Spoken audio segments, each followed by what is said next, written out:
Subscribe now and press the bell icon. Never miss an update. Hello Biyas, আসসালামু আলাইকুম। আশা করি সবাই ভালো আছেন, যে যেখানে আছেন সুস্থ আছেন। আজকে আপনাদেরকে দেখাবো অ্যাডোবি ফটোশপ সিসি 2015 দিয়ে কিভাবে আপনার একটা ছবি পেন টুল দিয়ে কেটে ব্যাকগ্রাউন্ড রিমুভ করে এটারে আপনার পিডিএফ হিসাবে সেভ করবেন এবং তার পিছনে কিভাবে আপনারা ব্যাকগ্রাউন্ড সেট করবেন। তাই সর্বপ্রথমে আমি মাউসের মাঝখানে ফটোশপের মাঝখানে ডাবল ক্লিক করলাম মাউস, তারপর আমি আমার পছন্দের ছবিটা আমি সিলেক্ট করলাম। সিলেক্ট করার পর বন্ধুরা এই ছবিটা আপনারা পেন টুল দিয়ে কিভাবে কাটবেন এবং কিভাবে এটার পিডিএফ হিসাবে সেভ করবেন এবং কিভাবে এটার পিছনে ব্যাকগ্রাউন্ড আপনি সেট করবেন, এটা আজকে আপনি দেখাবো। তো কথা না বলে প্রথমে আমি চলে যাই পেন টুলে। টুল বক্স থেকে আমরা পেন টুলটা সিলেক্ট করবো। সিলেক্ট করার পর আমরা ছবিটা জুম করব বন্ধুরা। ছবিটা জুম করে আমরা কাটবো। দেখতেছেন বন্ধুরা, এভাবে আপনারা ছবিটারে পেন টুল দিয়ে কাটবেন। কাটার পরে এরকম ব্রাউন করবেন মাউস দিয়ে চেপে ধরে। তারপর আপনি এই বাড়তি অংশটা কিবোর্ড থেকে অল্টার চেপে এখান থেকে মাউসের ক্লিক করবেন, এতে কেটে গেছে। এভাবে আপনারা কাটবেন বন্ধুরা।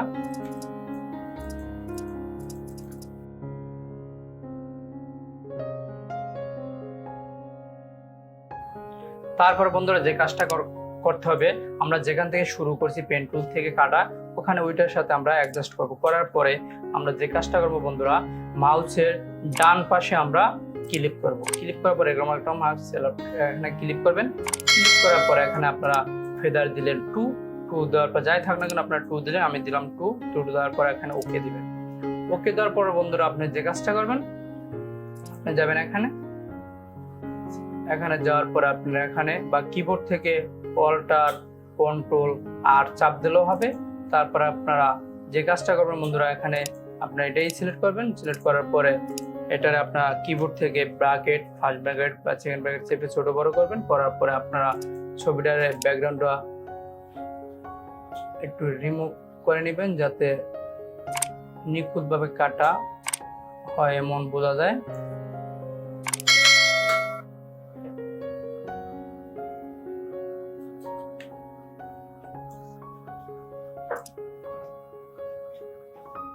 তারপর আপনি যে কাজটা করবেন বন্ধুরা, এখানে টিক চিহ্নটা দিবেন উপরে, দেওয়ার পর এখান থেকে হালকা একটু বাড়িয়ে দিলেন, তারপর এখান থেকে একটু বাড়িয়ে দিলেন।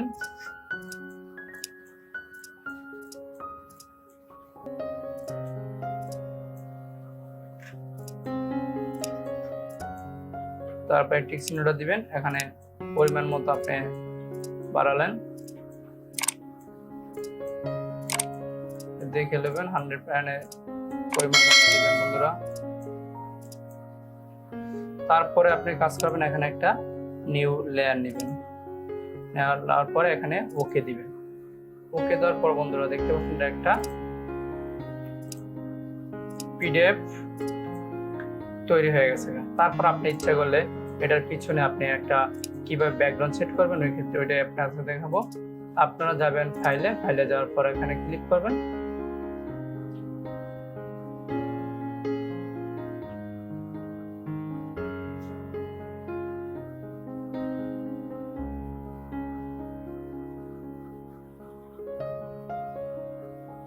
আপনারা কিভাবে এটার পিছনে একটা ব্যাকগ্রাউন্ড সেট করবেন, এটা আজকে আপনাদের দেখাবো। তাই আমরা প্রথমে এটা একটা পিডিএফ ফাইল তৈরি হয়ে গেল, এটা আমরা এখন সেভ করব। সেভ করতে যদি আমাদের যেতে হবে ফাইলে যাওয়ার পরে আমরা বন্ধুরা সেভ করব। কিবোর্ড থেকে শিফট কন্ট্রোল এস, তারপর আমরা কাঙ্ক্ষিত যে ফোল্ডারটা পিডিএফ এ আমরা একটা নাম লিখে এখানে একটা 4 দিয়ে আমরা এখানে সেভ দেব। ওকে। তারপর আমরা এটা কেটে দিলাম বন্ধুরা। তারপর আমরা এখন ফটোশপটা মিনিমাইজ করে দিলাম। তারপর আমাদের ফোল্ডারে যাব, কাঙ্ক্ষিত ফোল্ডারে দেখতে পাচ্ছেন এটা পিডিএফ একটা ফাইল তৈরি হয়ে গেছে। আমরা এটা টেনে ফটোশপে এনে ছেড়ে দিলাম, এটা একটা পিডিএফ ফাইল তৈরি হয়ে গেছে বন্ধুরা। তারপর আপনারা এখন যে কাজটা করবেন, এখানে আপনারা কিভাবে একটা ব্যাকগ্রাউন্ড সেট করবেন, তাই ওই ক্ষেত্রে আপনি আপনার পছন্দের একটা ব্যাকগ্রাউন্ড সিলেক্ট করবেন। আমি আমার পছন্দের একটা ব্যাকগ্রাউন্ড সিলেক্ট করে নিলাম। সিলেক্ট করে নিয়ে মাউসের টেনে চেপে ধরে আপনি ফটোশপে এনে ব্যাকগ্রাউন্ডের উপরে ছবিটা আপনি ছেড়ে দিবেন। ছেড়ে দেওয়ার পর বন্ধুরা আপনি যে কাজটা করতে হবে, এটারে কিবোর্ড থেকে শিফট চেপে ধরে এটা টেনে আপনার সেন্টারের মধ্যে ছবিটার উপর বসাতে হবে। বসানোর পর বন্ধুরা এই টিক চিহ্নটা তুলে দিবেন। তুলে দেওয়ার পরে এখন কিন্তু এটা দেখা যাচ্ছে ব্যাকগ্রাউন্ডটা ছবির উপরে। তাই আমাদের যে কাজটা করতে হবে বন্ধুরা, উপরের লেয়ার ব্যাকগ্রাউন্ডটা আমরা টেনে ছবির লেয়ার নিচে ছেড়ে দেব। দেখতে পাচ্ছেন বন্ধুরা, এটা কিন্তু সুন্দরভাবে এখন আমরা ছবির লেয়ারটা আমরা সিলেক্ট করে ছবিটাকে একটু নিচে নামিয়ে দেবো। সুন্দরভাবে দেখতে পাচ্ছেন বন্ধুরা, সুন্দরভাবে সেট হয়ে গেছে। তারপর আপনি যে কাজটা করবেন, আপনার যদি পিছনে ব্যাকগ্রাউন্ডটা যদি আপনি একটু লাইট কন্ট্রাস্ট করতে চান, তাহলে আপনার ব্যাকগ্রাউন্ডটা সিলেক্ট করবেন। সিলেক্ট করার পরে এখানে যাওয়ার পরে বন্ধুরা এখান থেকে একটু লাইট কন্ট্রাস্ট ব্যাকগ্রাউন্ডের পরিমাণ মতো করতে পারবেন। তারপর বন্ধুরা যদি এই ব্যাকগ্রাউন্ডটা আপনার কাছে ভালো না লাগে, তাহলে আপনি আবার যাবেন আপনার আরেকটা পছন্দের ব্যাকগ্রাউন্ডে।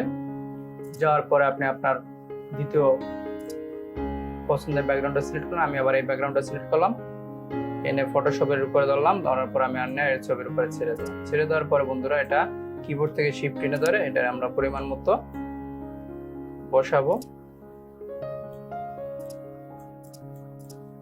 বসানোর পরে বন্ধুরা আমরা টিক চিহ্নটা তুলে দেব। তুলে দেওয়ার পরে বন্ধুরা আপনি যে কাজটা করবেন, ছবির লেয়ারটা সিলেক্ট করবেন। সিলেক্ট করার পরে ছবিটারে আমরা টেনে একটু বড় করে নেব। দেখতে পাচ্ছেন বন্ধুরা, এভাবেই আপনারা আপনার পছন্দের ব্যাকগ্রাউন্ড সেট করবেন এবং সহজ পদ্ধতিতে রিমুভ করবেন। তারপর যদি আবার ভালো না লাগে, আপনারা অন্য ব্যাকগ্রাউন্ড আবার এখানে সেট করতে পারেন। আমি আরেকটা ব্যাকগ্রাউন্ড এনে আপনাকে দেখালাম, আবার এনে ছেড়ে দেব। ছেড়ে দেওয়ার পর বন্ধুরা টেনে এটারে শিফট কিবোর্ড থেকে শিফট ধরে এটা টেনে এটারে বড় করবেন। বড় করার পর টিক চিহ্নটা তুলে দেবেন। তুলে দেওয়ার পরে লেয়ারটারে ব্যাকগ্রাউন্ড লেয়ারটা ছবির লেয়ারের নিচে ছেড়ে দেবেন। দেখতে পাচ্ছেন বন্ধুরা, খুব সুন্দরভাবে ছবিটা সেট হয়ে গেছে। এভাবে আপনারা আপনার পছন্দের ছবির ব্যাকগ্রাউন্ড রিমুভ করবেন এবং পিডিএফ হিসেবে আপনি সেভ করতে পারবেন। ভিডিওটা যদি ভালো লাগে অবশ্যই লাইক কমেন্ট শেয়ার করবেন বন্ধুরা। এই দেখতে পাচ্ছেন বন্ধুরা, এই যে এক একটা ব্যাকগ্রাউন্ড এক এক রকম বন্ধুরা। ভিডিওটা ভালো লাগলে অবশ্যই আমার চ্যানেলটা সাবস্ক্রাইব করে আমাদের সাথে থাকবেন। তারপর আপনি যে কাজটা করবেন, পুরো লেয়ার ট্যাগ করতে হলে আপনি ব্যাকগ্রাউন্ডে ক্লিক করবেন। ক্লিক করার পর বন্ধুরা আপনি যে কাজটা করবেন, এখানে ক্লিক করবেন। ক্লিক করে ওকে দিবেন। ওকে দেওয়ার পর পুরো ব্যাকগ্রাউন্ড লেয়ার জিপিজি হয়ে গেছে। তারপর আপনি যে কাজ করবেন, আবার এখানে ফাইলে যাবেন। ফাইলে যাওয়ার পরে আপনি এখানে ছেপে যাবেন। ছেপে যাওয়ার পর আপনার কাঙ্ক্ষিত যে ছবিটা, এটা জিপিজি জিপিজি সিলেক্ট করবেন। সিলেক্ট করার পর আপনি একটা নাম দিবেন। নাম দেওয়ার পর এখানে সেভ দিবেন। আর একটা বিষয় এখানে খেয়াল রাখবেন বন্ধুরা, সেভ করার আগে এখানে অবশ্যই 12 রাখবেন, ম্যাক্সিমাম 12, তাহলে ছবির কোয়ালিটিটা ভালো থাকবে। আর কম থাকলে এটা পরবর্তী আপনি ফটোশপে ছবিটা আনলে এটা খোলা হয়ে যাবে। তাই আমরা 12 দিব, তারপর সেভ দেবো। ভিডিওটা যদি ভালো লাগে অবশ্যই বন্ধুরা লাইক কমেন্ট শেয়ার করবেন। আসসালামু আলাইকুম।